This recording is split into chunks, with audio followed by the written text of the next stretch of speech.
Thyme to Heal pulls out those medicinal properties of herbs for our hair oil in a clinical process. Let me show you how we do it. We've got mint, we've got rosemary, we've got lavender, we've got eucalyptus. We're going to use some dried herbs too. So this is the mint, and as I mentioned, I picked this earlier this morning. I'm doing stems and everything, friends. The whole plant is good for your hair. It's good for your body. If you grow mint, it's very invasive, so make sure you either container grow it or you have a way to keep it in its boundaries so it doesn't take over your entire garden. This is dried eucalyptus. I grow my own eucalyptus. It's wonderful for hair. So, and like I said, it's dried. This is not fresh. We've got some rosemary, fresh rosemary. We have got some lavender. This is wild mountain Greek oregano that I grow. Amla, it's wonderful for hair. This is bringra, one of the top 5 herbs for hair. Echinacea. And the star of the show is horsetail. Horsetail is great. It's great for hair. It's great for your skins. It's great for your nails. Regarding a plant, an herb, it has the most silica, which is a mineral our bodies need. It is the highest percentage of silica in the plant world. So let's talk about oils and how you make an oil. So when you are making medicine, let's think about this step by step. When you are making medicine, you want to be able to pull out the medicinal properties out of the plant matter that you are using.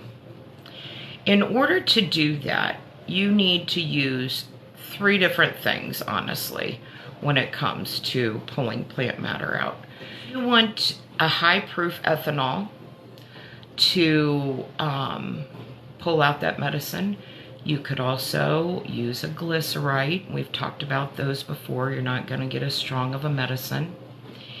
And what we're making, a hair oil, I would not suggest a glycerite. It's a very sticky substance.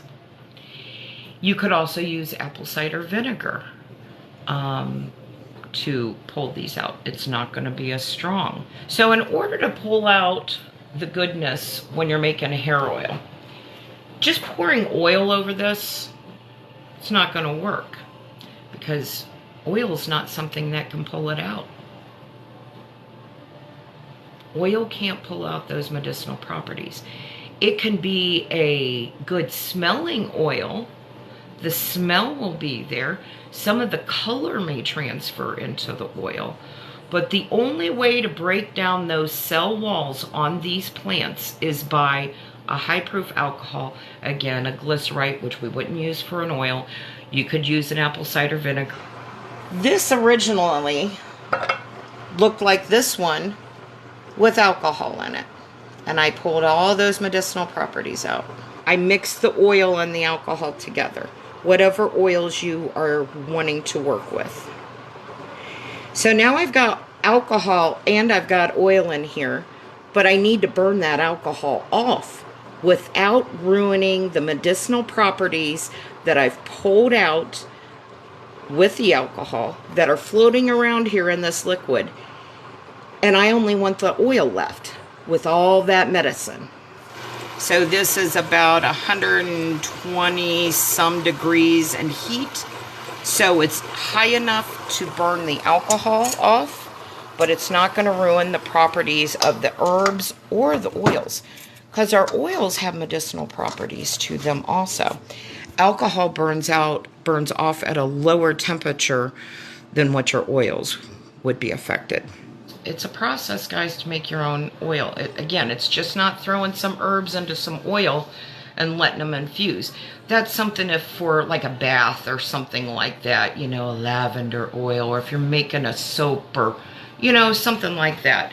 But if you are wanting to use those plants and turn it into an oil for your hair or for your face, you got to go through this process. I know you guys aren't going to walk away from here knowing exactly how to do this. It takes time, you know what I mean? but at least you know the concept. You know, you just can't throw some herbs in there and have a hair oil. There's a process to it. This is going to also have tea tree in it. It's also going to have some essential oils in it, but I'm not going to add those right now because alcohol is going to damage those essential oils. That heat may, when it comes to this phase, doing this hair oil, it possibly could ruin the essential oils. So any volatile oils, sensitive oils, essential oils, you want to do that when you're done, after you've strained it. You know, you don't want to do it during phase 1, 2, and 3. This fantastic hair oil that has gone through this multiple process to pull out the medicinal values of these wonderful herbs and added to fantastic oils for your hair is now available on our TikTok shop.